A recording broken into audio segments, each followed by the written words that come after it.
Praise the Lord. உலகத்தில் வாழ்கிற நம்ம எல்லாருக்குமே சோதனைங்கிறது கண்டிப்பாக உண்டு.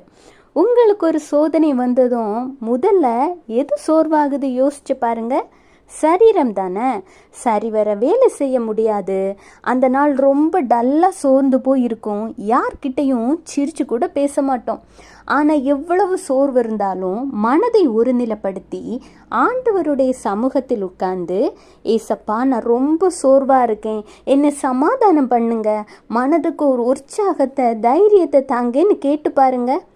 அடுத்து என்ன நடக்கும்னு நான் சொல்ல வேண்டிய அவசியமே இல்லை. ஆண்டவராகிய இயேசு கிறிஸ்து உங்ககிட்ட வந்து உங்களை ஆற்றி தேற்றி எல்லாவற்றையும் பார்த்துக்கலாம், கவலைப்படாத அப்படின்னு உங்களை தூக்கி விடுவார்.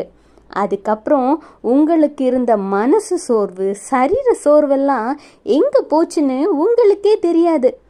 இன்றிலிருந்து உங்களுக்கு ஒரு சோர்வுனா சொன்ன மாதிரி ஆண்டவராகிய இயேசு கிறிஸ்துவினிடத்தில் போய் கேட்டு பாருங்க.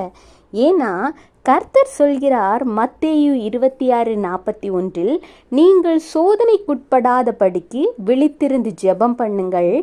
ஆவி உற்சாகம் உள்ளதுதான், மாம்சமோ பலவீனம் உள்ளது. எனவே எந்த ஒரு சோதனை வந்தாலும் சரி, அந்த சோதனையில் நீங்கள் சிக்காதவாறு விழித்திருந்து ஜெபம் பண்ணுங்கள். சோர்வை தருகிற சாத்தான் வெட்கப்பட்டு ஓடும்படி விரட்டி அடிப்பீங்க. இயேசு கிறிஸ்துவின் நாமத்தில் நீங்க வெற்றி காண்பது நிச்சயம். Have a blessed day. Jesus bless you.